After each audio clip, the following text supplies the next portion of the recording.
नमस्ते दोस्तों, हर हर महादेव। ज्योत्सना ब्लॉग में आप सभी का स्वागत है। तो बस आज शुरू करते हैं मेरा पहला ब्लॉग। और ये है रक्षाबंधन के एक दिन पहले का वीडियो। मैं जा रही हूँ राखी लेने के लिए, क्योंकि संडे का दिन है, छुट्टी भी है भाई की भी और मेरी भी। तो हम लोग पहुँच गए हैं ज्वेलर्स की दुकान पे और वहाँ पे हमने राखी पसंद करनी स्टार्ट कर दी। पर मुझे कुछ समझ ही नहीं आ रहा है कि मैं कौन सी राखी लूँ। तो बस मैंने साइड पे किया 2-3 राखी को, और जो भी फिर लगा कि हाँ अच्छी लगेगी वही एक मैंने उठा लिया और फिर लेकर के घर आ गई। ज़्यादा वीडियो नहीं बना पाई क्योंकि ना टाइम नहीं था। फिर ये हो गया अगले दिन की सुबह, मतलब मंडे के दिन रक्षाबंधन वाला दिन है और मुझे हम लोग को जाना है सबको मार्कंडे महादेव के यहाँ दर्शन करने। तो बस मैं उनके लिए एक माला बना रही थी। ऐसे तो वहाँ पे भी माला मिल सकती है, पर मुझे मन था कि मैं अपने हाथों से अपने घर के फूल से माला बना के ले जाऊँ।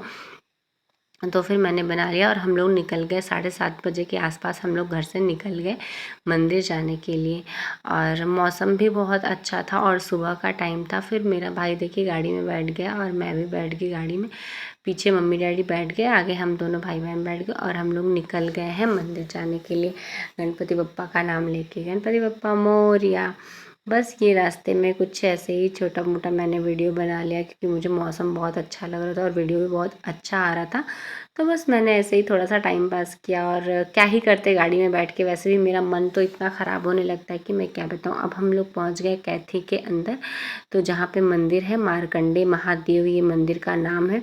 और यहाँ पे आप देख सकते हैं मंडे का लास्ट, मतलब सावन का लास्ट मंडे है ना, तो बहुत ज़्यादा भीड़ थी। तो क्या हुआ कि गाड़ी हम लोग गंगा जी के यहाँ नहीं ले जा पाए, घाट तक गाड़ी नहीं जानी थी, पहले ही गाड़ी को खड़ा करवा दिया गया। फिर काफ़ी दूर चल के जाना पड़ा। हम लोगों को तो कोई प्रॉब्लम नहीं थी वैसे जाने में, पर मम्मी को ना पैर में बहुत दिक्कत है। तो फिर कैसे करके धीरे धीरे हम लोग सब लोग चले गए वहाँ पे स्नान करने के लिए घाट पे। पर घाट पे भी आज बहुत ज़्यादा भीड़ थी, क्योंकि ना लास्ट मंडे है भाई, तो फिर भीड़ तो होनी वाजिब सी बात है।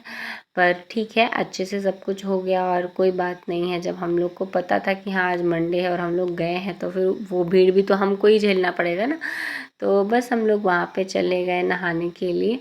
पर वहाँ पे ना मतलब माफ़ करें माता रानी गंगा जी, जैसे पानी अभी बहुत ज़्यादा गंदा था वहाँ का, मतलब गंगा जी का, क्योंकि ना पानी बहुत ऊपर तक आ चुका था। यहाँ का जो चेंजिंग रूम वगैरह था ना, वो सब आधा आधा डूब चुका था। पानी कितना, ये देखिए जो छोटा सा आपको घर दिखा होगा ना, वो चेंजिंग रूम था, जो कि बहुत ज़्यादा ऊपर है। मतलब ऐसे मई वई के टाइम में हम लोग ना बहुत नीचे जाते हैं तब जाके वो चेंजिंग रूम मिलता है, और बहुत नीचे रहते हैं, फिर जब ऊपर जाते हैं तब जाके वो चेंजिंग रूम मिलता है। और अभी तो पूरा डूब चुका था।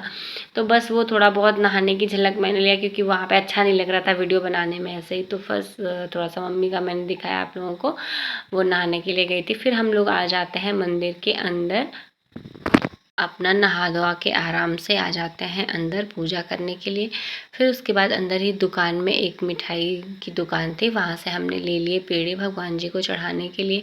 तो मैंने कहा कि मैं वही पेड़ा ले लेती हूँ, चढ़ा भी दूँगी और उससे राखी भी बांध लूँगी, दोनों काम हो जाएगा। तो फिर मैंने ले लिया पेड़ा भगवान जी को चढ़ाने के लिए। और ये देखिए मंदिर है, मेरा वीडियो थोड़ा उल्टा उल्टा बन गया है तो इसलिए सॉरी उसके लिए। और अब आप देख सकते हैं ये है मेन गेट। यहाँ पे इतनी भीड़ है ना कि मैं क्या ही बोलूँ, सामने से सब लोग घुस रहे हैं। तो मैंने कहा कि रुकिए मैं जाती हूँ पीछे और वहाँ पे मैं देखती हूँ वहाँ से कैसा है, दर्शन हो पाता है कि नहीं। तब तक मैंने देखा कि वहाँ तो एकदम आराम से हो सकते। मेरी मम्मी जाके पहले जम भी गई, तो फिर मैंने तुरंत भाई को और डैडी को भी बुलाया और वो लोग भी चले गए, आराम से आ गए दर्शन करने के लिए। और ये देखिए ये है महादेव, जो उधर से भी ऐसे प्लेट जैसा लगा है और इधर से भी लगा है स्लाइडिंग सा। तो यहाँ से आप जल गिराइए, वहाँ तुरंत उनके पास पहुँच जाता है। फिर वहाँ पे हमने सब फूल माला वगैरह चढ़ाया और वहाँ से जो पंडित जी अंदर थे, मतलब उन्होंने हम लोगों को एक एक माला दी। उसके बाद अच्छे से दर्शन हुआ, इतना अच्छा लग रहा था ना। और यही चीज़ आगे से भी हो रहा है, अंदर किसी को भी घुसने की इजाज़त नहीं है। यहाँ से भी आपको वही चीज़ें हैं और वहाँ से भी आपको वही चीज़ें, पर कितने लोगों को ये चीज़ पता ही नहीं थी कि पीछे से भी हो सकता है। और बहुत लोगों को पता भी थी, तो उनको लगता था कि नहीं हम आगे से ही घुसेंगे तो ये हमारे लिए ज़्यादा अच्छा होगा। और ये देखिए वहाँ के महादेव जी हैं जो शाम को सजे हुए थे, तब की ये फ़ोटो है। वहाँ के जो एक पंडित जी हैं ना, हम लोग जब भी जाते हैं उनके यहाँ, तो मतलब मंदिर में हम जब जाते हैं तो हम उनसे ज़रूर मिलते हैं। और यहाँ पे इतना सब लोग हर हर महादेव कर रहे थे ना, मैं क्या बताऊँ, इतना मज़ा आ रहा था, इतना अच्छा लग रहा था।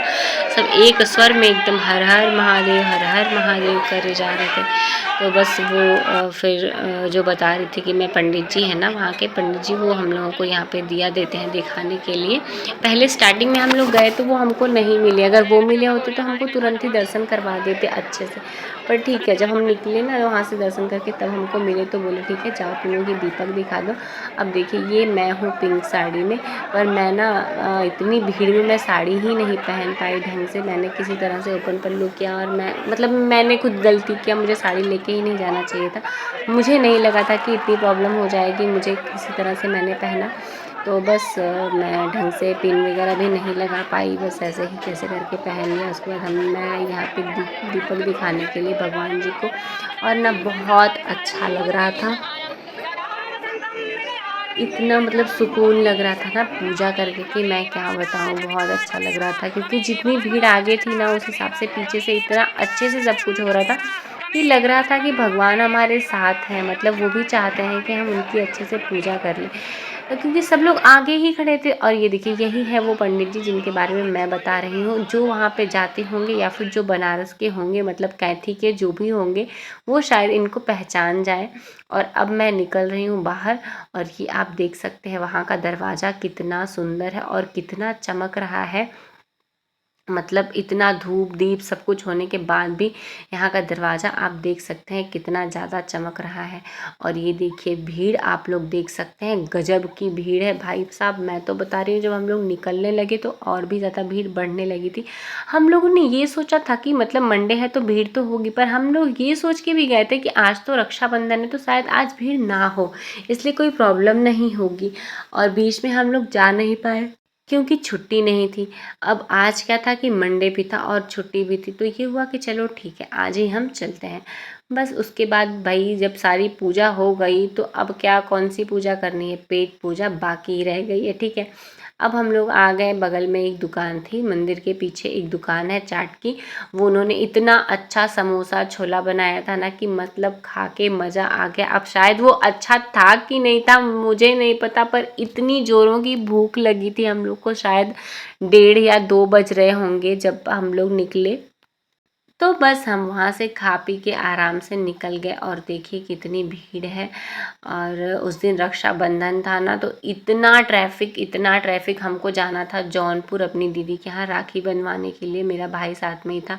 तो मेरी एक दीदी वहाँ पे भी रहती है। अब ये देखिए रास्ते में इतनी भीड़ है, इतना ट्रैफिक है, हम किसी तरह से धीरे धीरे करके जा रहे हैं। और इतनी लंबी लाइन लगी हुई थी गाड़ियों की कि मतलब हम लोग 1 घंटे तक वहीं पे टिके रहे। फिर हमने फाइनली दीदी को कॉल किया, हमने कहा दीदी हम आपके घर बहुत नहीं पहुंच पाएंगे, हमको बहुत ज़्यादा टाइम लग जाएगा, फिर हमको घर पे भी जाना है, मैं अपनी राखी वगैरह लेके नहीं आई हूँ तो मैं भी नहीं बांध पाऊँगी।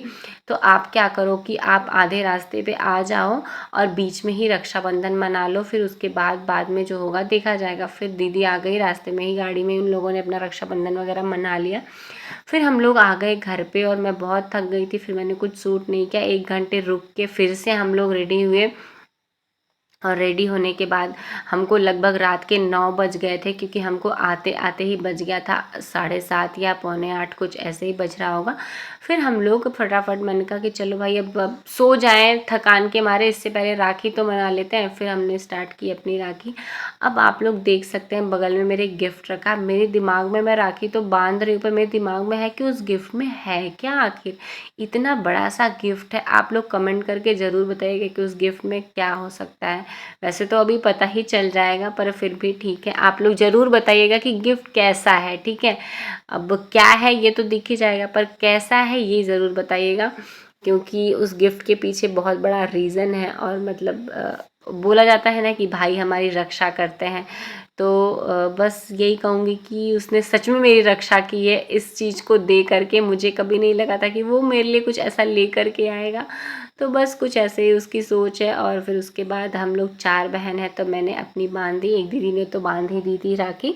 फिर 2 बहनों की राखी आई हुई थी तो उसको भी मैंने बांध दिया। और इसमें ऐसी ज़बरदस्त गांठ लगी हुई थी कि वो खुल ही नहीं रहा था, मैं क्या ही बताऊँ।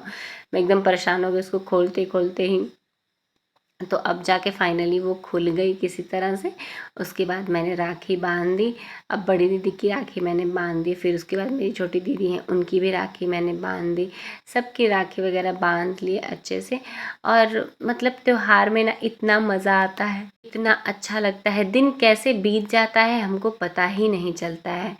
तो पूरा दिन हमारा तो बहुत बिजी गया। मतलब आज हम लोग मंदिर भी गए थे, इस वजह से बहुत ज़्यादा बिजी गया। हमारे घर से मंदिर थोड़ा दूर है, तो काफ़ी टाइम लग जाता है हमको जाने में 2.5 से 3 घंटा, और आने में 2.5 से 3 घंटा लग जाता है। उसके बाद उस दिन का ट्रैफिक भी बहुत था, इसलिए हमको बहुत ज़्यादा ही लेट हो गया। उसके बाद हमने थोड़ा मिठाई विठाई खाई। अब मुझे एक्साइटमेंट था, भाई गिफ्ट क्या है मेरा, तुम गिफ्ट मुझे दिखाओ। तो मैंने मम्मी को कहा मम्मी आप फ़ोटो खींच लो। फिर मैंने देखा कि भाई ने मुझे पैसे भी दिए। मैंने कहा इतना बड़ा गिफ्ट, उसके ऊपर से पैसे, आखिर ये है क्या।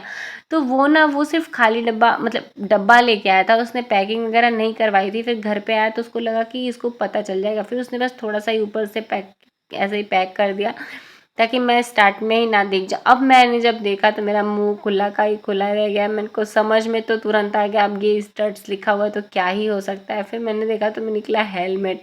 ये काफ़ी दिन से मुझे बोल रहा था कि तुम हेलमेट ले लो, एक हेलमेट ले लो, तुम ऐसे ही गाड़ी चलाती हो, सही नहीं है, सेफ्टी नहीं है तुम्हारे लिए। तो मैं काफ़ी दिन से इग्नोर कर रही थी कि ठीक है ले लूँगी। फिर उसने कहा फाइनली कि